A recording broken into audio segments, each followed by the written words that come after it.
오늘 장이 방금 끝났습니다.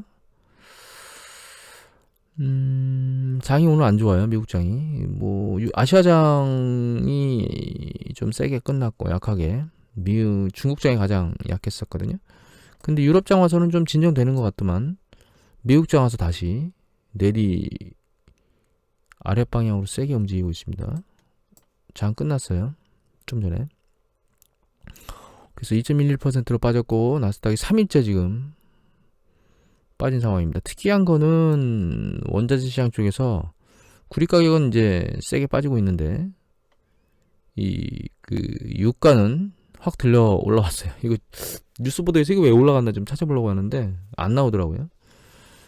이 부분은 좀 시간 지나면 아침에 보면 알겠죠. 그 다음에 여기 보시면 구리 가격은 구리라네요. 금 가격은 온스당 1,700달러 깨졌습니다. 1,800달러 깨져서 1,700에서 움직이던 게 다시 한번 아래로 세게 밀려 내려왔고, 구리 가격도 굉장히 빠른 속도로 지금 빠지고 있습니다. 올라갔던 게 과하게 올라갔다고 말씀드렸었는데 그대로 시장에 반영이 되고 있는 것 같은데, 이제 유가만 그렇게 안 움직이고 있어요. 시장 자체가 뭔가 변동성이 굉장히 커진 느낌이죠. 중국 같은 경우에는 이 상해 지수가 보시면 이제 여기 저점 테스트하러 가고 있습니다. 지금 현재 CSI 300 지수는 1차적 저점은 뚫렸어요. 어제 뚫리고 있는데, 이제 이렇게 전략적으로 놓고 보면 상해 지수의 편입을 계속 CSI나 이런 쪽에 보고 있으셨던 분이라면, 여기서 이제 아랫방향으로 내려꽂던 게 멈추면 일시적으로 좀 매수를 하셨다가 또다시 밑으로 내려가면 그때 추가 매수를 한다거나 이런 전략을 필 수도 있고, 그냥 기다렸다가 더 매수를 할 수도 있겠죠. 이게 바닥인지 아닌지는 상황이 지나봐야 돼서 아니까. 여하튼 오늘 시장이 이렇게 세게 내려온 이유는 이게 기사들이 있는데, 아주 단순한 거는 뭐냐면은, 이게 내용이 영문 문자로 돼 있잖아요. 이거 말고 여러분들 쉽게 보고 싶으시면 이렇게 보시면 되거든요. 구글인데 구글창에서 여기서 이걸 한국어로 번역하면 이렇게 번역돼요. 그래서 그냥 읽으시면 됩니다. 대충. 근데 이게 정확히 번역이 똑같은 뉘앙스로 안 될 때도 있긴 한데, 가장 중요한 핵심은 이거예요. 여기 보시면 이 연준 대표, 그러니까 제롬 파월 연준 의장이 통화정 정치에 대해, 그러니까 통화 정책에 대해서 현재 진행 중인 것을 약간 벗어나는 것, 그러니까 뭔가 다른 액션을 취하려고 하는 것, 그러니까 추가적인 뭔가 액션을 하는 것, 그런 것들을 약간 꺼리고 있다, 이런 얘기입니다. 꺼리고 있으니까 시장에서는 그거 말고 플러스 알파를 원하는데, 이 사람이 아무 얘기도 안 하네? 그래가지고 시장이 흔들린다는 얘기입니다. 그러니까 말씀드렸듯이 아직 연준의 제롬 파월 의장이 한마디 할 시기는 아니에요. 저는 그렇게 생각합니다. 좀 더 있어야 된다고 생각합니다. 일단 좀 더 보면 어제 말씀드린 게, 여기 나스닥이 왼쪽 어깨 라인에 걸려 있었다고 말씀드렸죠. 걸려 있었는데 오늘 아래로 깨고 내려왔고, 하지만 여기 보시면 이게 이제 나스닥이고요. 이 밑에 게 이게 S&P 500 지수거든요. 이게 다우 지수고, 하지만 이 S&P 500 지수하고 다우 지수는 아직 어깨 라인까지 안 내려왔어요. 조금 더 지켜보다가 이 부분이 깨져서 밑으로 내려왔을 때, 얘는 이제 더 큰 폭으로 내려왔겠죠. 그러면 그때 제롬 파월 연준 의장이 한마디 해야 될 것 같아요. 만약에 반등한다면 지금 정도면 반등할 때가 됐거든요. 왜냐하면 여기 보시면 지난번 조정받을 때 21일 걸렸어요. 9월 달에. 그리고 반등했거든요. 그 다음에 다시 조정받고 반등하는데 18일 걸렸어요. 지금 20일 걸렸거든요. 조정 국면 이후로 지금까지. 이게 단순히 반등이 되겠느냐라고 하는 부분에 대해서 개인적으로는 아니겠다라는 생각을 아직까지는 가지고 있습니다. 그래서 이제 금요일인 오늘, 그러니까 우리나라는 내일 새벽 미국장을 봐야 될 것 같고, 그러면 약간 진정세라 보일 것 같긴 한데, 다음 주에 흘러가는 걸 또 다시 봐야 될 것 같아요. 그래서 일단은 저 같은 경우에는 이번 주에도 추가 매수는 안 할 겁니다. 그래서 다음 주 상황을 봐야 될 것 같다고 보고 있고, 이게 이제 일본 보잉거든요. 일본 보잉인데 굉장히 빠른 속도로 쏟아지고 있고, 테슬라 같은 경우는 오늘 장중 600달러를 테스트했습니다. 장중 603달러까지 내려갔었거든요. 이거를 일봉으로 보면은 이렇게 움직이고 있는데, 테슬라는 굉장히 빠른 속도로 빠지고 있습니다. 그래서 S&P 500 지수에 편입된다는 얘기 때문에 올라갔던 것을 반납하러 내려오고 있는데, 이 기조를 잘 유지할 수 있을까? 그러니까 이 다시 고점을 뚫고 올라갈 수 있을까에 대한 부분은 좀 한동안 기다려봐야 되겠죠. 근데 일단 전체적으로 시장 자체는 탄력을 잃어가고 있는 것 같아요. 비트코인 말고는 언택 관련돼서 달려 올라왔던 그런 주식들이 탄력을 잃고 있다라는 생각이 들고 있고요. 다만 예외가 있다면 그거는 야후입니다. 야후라네, 구글입니다.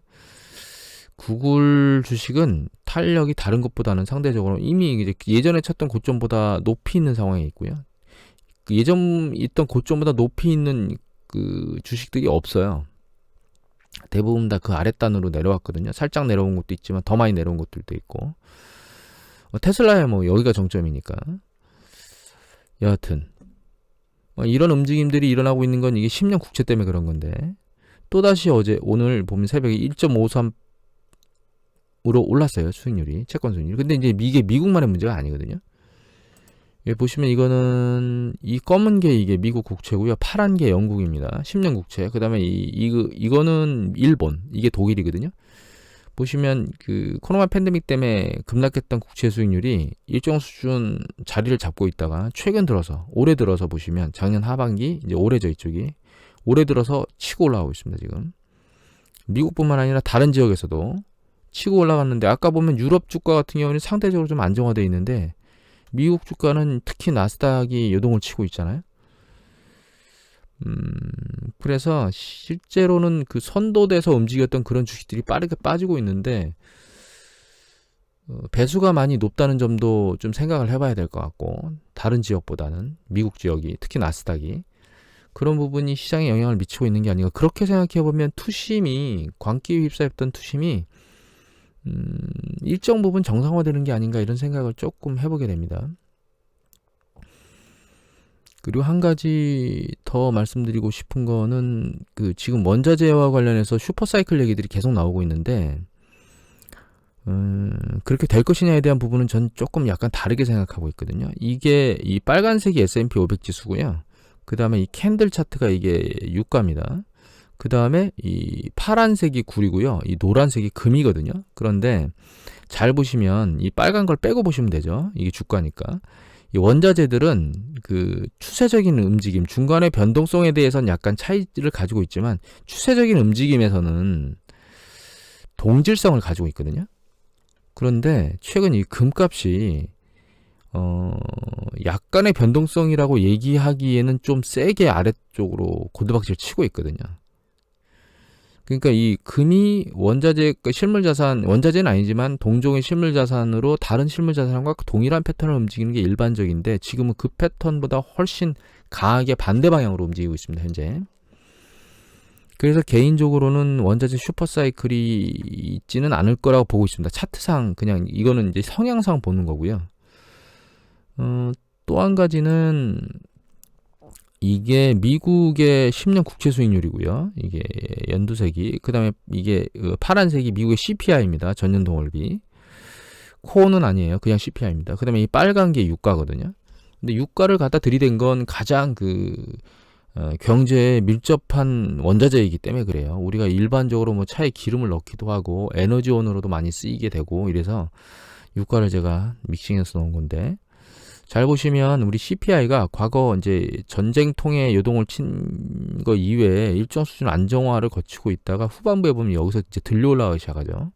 채권 수익률도 마찬가지입니다. 들려 올라가죠.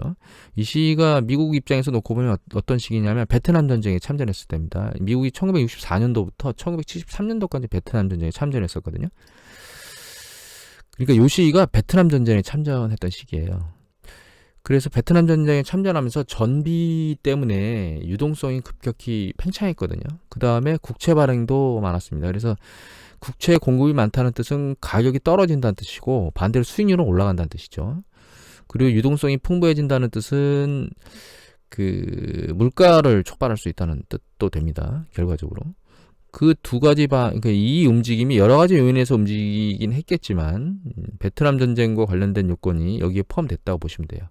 그리고 이 뒤로는 1, 2차 오일 쇼크가 있었습니다. 그러니까 그게 이제 내려오다가 1, 2차 오일 쇼크를 두들겨 맞으면, 73년도 1차 오일 쇼크 두들겨 맞으면서 다시 재차 상승했고, 그 탄력이 이제 2차 오일 쇼크 맞을 때까지 갔다가 그 뒤로는 이제 추세적으로 내려온 거예요.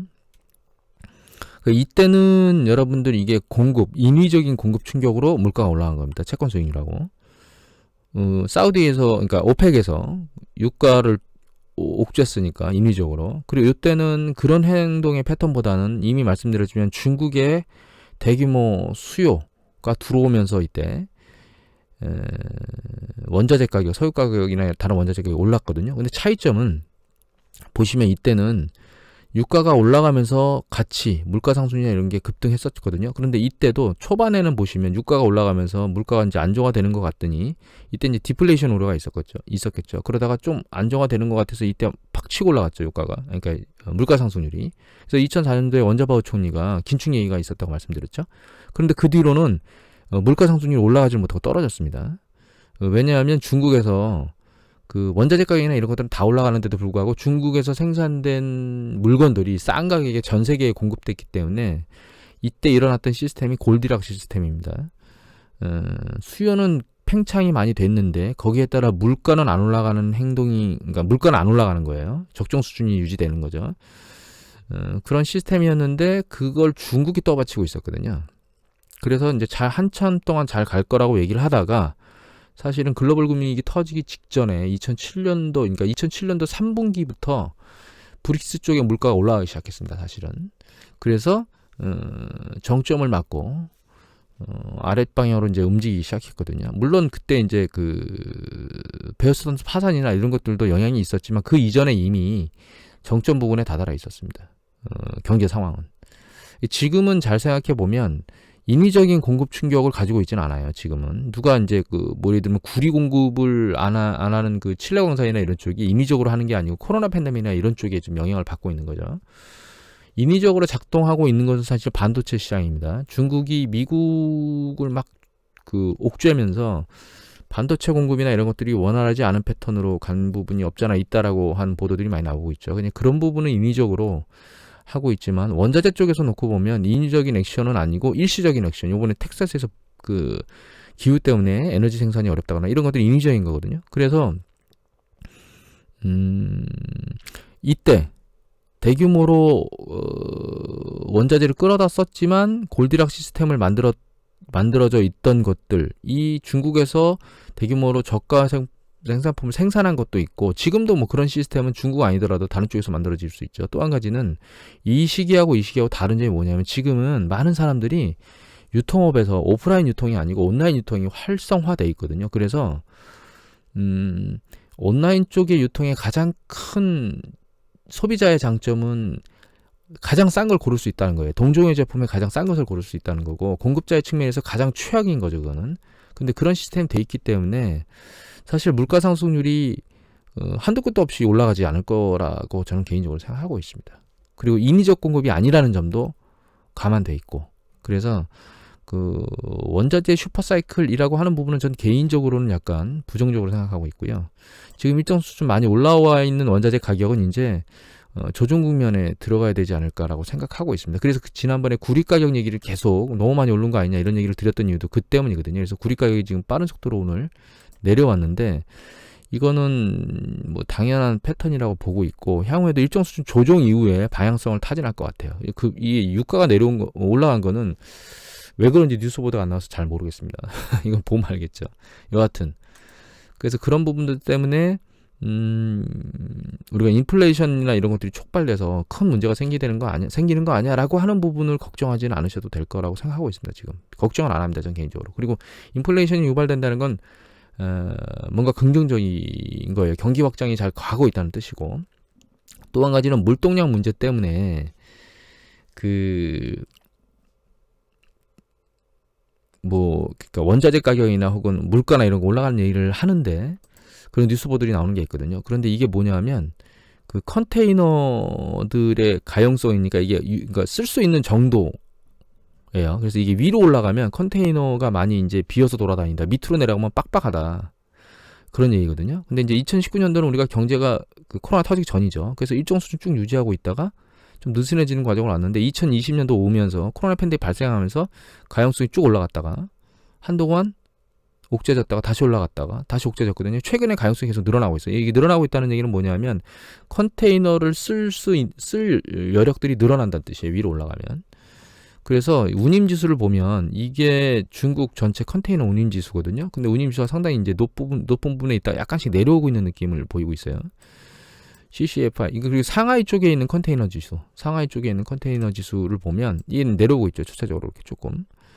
물론 여기 HRC라고 해서 영국 쪽에서 말하는 쪽에서 있는 이게 그 항구 쪽에 있는 운임지수이기 때문에 약간 다를 수 있는 거예요. 영국 쪽에서 개발하고 있는 운임지수 같은 경우에는 아직 내려오는 패턴을 보이고 있지는 않은데 2월 17일이기 때문에 상황 봐야 됩니다. BDI 지수 발티케 운임 지수 같은 경우에도 보면 고점이 다 이제 밑으로 내려오고 있죠. 추세적으로는 이 가용성이 말하는 것처럼 컨테이너 지수나 이런 그 해운 운임 지수들은 좀 그러니까 고점을 치고 다시 안정화되는 과정 쪽으로 내려오고 있기 때문에 뭐 운송이나 이런 여력이 없어가지고 그 계속 위로 운임 그 물가 상승을 지켜 올리는데 영향을 미칠 것이다라고 하는 부분에 대해서는 저는 그렇게 생각은 안 하고 있습니다. 그러니까 이제 이런 부분들이 전부 다 그러니까 예를 들면 그 유가나 이런 것들이 올라온 거 있잖아요. 구리 가격이나 유가나 이렇게 올라온 이런 부분들이 단기적인 공급 충격이나 이런 부분 때문에 밀려 올라온 거지 이게 추세적인 현상은 아니라고 보고 있고 이 운임 지수도 마찬가지입니다.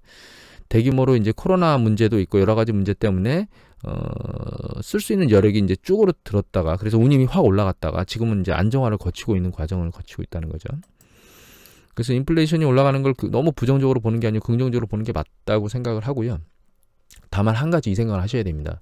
지금 주식시장을 요동치게 만드는 이유가 약간 결이 달라졌어요. 이게 무슨 얘기냐면 지금 조정이 일어나기 전까지는 경제가 제일 잘 돌아가지 못해서 좀 내려가는 거 아니야 이래서 그런 위험성 때문에 경제가 이렇게 잘 돌질 못하고 사그라드는 그런 위험성 때문에 주식시장이 조정을 받을 때마다 그래서 이제 떠받치는 거 유가를 떠받치거나 이런 유가라네요. 재난지원금을 지급한다거나 이런 요소를 인해서 주식시장이 이제 떠받쳐주고 이런 행위를 했는데 지금은 이거 봐라 인플레이션이 유발되네. 그러니까 인플레이션이 유발된다는 얘기는 결과적으로 무슨 얘기냐면 인플레이션 유발로 심리적으로 위축돼서 소비 심리나 이런 걸 악화시킬 수도 있겠네. 반대로 이런 것 때문에 지금 패턴이 약간 넘어가고 있거든 결이. 그 다음에 그것 때문에 이제 국채가 위로 올라가고 있고 국채 수익률이 올라간다는 얘기는 그 주식 투자 쪽에서 국채에 대한 투자 매력도가 좀 올라갈 수 있다는 얘기예요. 너무 낮은 금리에 있을 때는 투자 매력도가 없다가 일정 수준의 수익률이 올라가니까 이 정도면 국채에도 매력도가 있네라고 투자 패턴이 약간 바뀔 수 있는 사람들도 있겠죠. 그래서 결과적으로는 경기가 확장 국면에서 타고 있는 쪽으로 넘어왔는데 그게 너무 속도가 빠른 거 아니야? 혹은 경기 부양책으로 너무 대규모 자금을 들이부어서 국채나 이런 것들이 너무 빠른 속도로 움직여주는 거 아니야? 라고 하는 부분 때문에 움직이고 있어서 결이 약간 바뀌었거든요. 그리고 또 한 가지 우리가 이제 인지해야 될 거는 영국이 법인세를 인상하겠다고 한마디 날렸습니다. 법인세 인상하겠다고. 그래서 2023년도 앞으로 내후년이니까 아직 먼 날인데 한 6% 정도 인상하겠다고 나오고 있습니다. 예전에 옐런 의장이 법인세 움직이는데 당장은 아니고 OEC와도 협의를 하겠다 그래서 이 얘기 올리는 얘기가 나오진 않았는데 최근 이제 그 민주당 쪽에서 부자 증세나 혹은 법인세에 대한 부분에서 얘기들을 조금씩 하고 있는 것 같거든요. 예, 그래서 우리나라가 뭐 예를 들면 그 요번에 코로나 팬데믹으로 인해서 이익을 얻은 기업들로부터 뭔가를 걷어서 재정을 충당하자 이런 것들의 얘기가 나오는 것이 허무맹랑하거나 공산주의 사상은 아니라는 걸 이해하셔야 됩니다. 국가 경제를 운영하는 차원에서 그런 부분은 일정 부분 필요하다고 반드시 봐야 될 것 같고 여하튼 이제 정리를 하면 최종적으로 이 시장이 움직이는 과정에서 인플레이션이 원자재 슈퍼사이클을 만들 것이냐라고 하는 부분에 대해서는 저는 개인적으로는 일단 그렇게까지는 생각하지 않는다라고 생각하고 있고요. 그 다음에 그 주식시장이 세게 조정을 받고 있는데 이 조정을 받는 게 조금 더 가지 않을까라는 생각을 하고 있고 다만 그럼 이게 언제 끝날까라고 하는 우리가 생각을 해볼 수 있잖아요. 그게 여기 보시면 이제 시장이 나스닥은 세게 빠졌지만 아직 다우하고 S&P는 안 빠졌잖아요. 얘가 이 지지라인을 깨고 밑으로 강하게 내리꽂으면 그러면 이것도 마찬가지겠죠. 결과적으로는. 그래서 상대적으로 세게 주식시장이 다음 주에도 밀리거나 이런 액션을 취하면 그때쯤에는 제롬 파월이 한마디를 하게 될 겁니다. YCC 얘기가 나오지만 YCC에 대한 것만 가지고는 시장을 못 막을 것 같아요. 국채 수익률이 올라가는 걸 커버해야 되니까 결과적으로는 내가 현재 800억 달러 매월, 그다음에 혹은 매월 800억 달러, 그다음에 모기지 400억 달러를 매집하고 있는데, 그 중에 이제 10년 국채 수익률을 매집하는 규모를 늘린다거나, 혹은 통화량이 많이 올라가서 자꾸 인플레이션을 촉발하거나 이런 얘기들이 나오니까, 그거 말고 그러면 오퍼레이션 트위스트를 통해서 장기 채권을 팔아가지고, 단기 채권을 팔아가지고 장기 채권을 사는 오퍼레이션 트위스트. 그러니까 단기 금리는 좀 올리더라도 장기 금리를 누르는 이 오퍼레이션 트위스트를 하겠다라고 하는 발언 정도가 나와야 시장이 좀 진정세를 보일 가능성이 있지 않겠는가, 그런 생각을 개인적으로 하고 있습니다. 말씀은 항상 이렇게 드리지만 지금까지 봐왔던 걸로 보면 어느 순간 내려가면 올라가고 어느 순간 내려가면 올라가는 반복했거든요.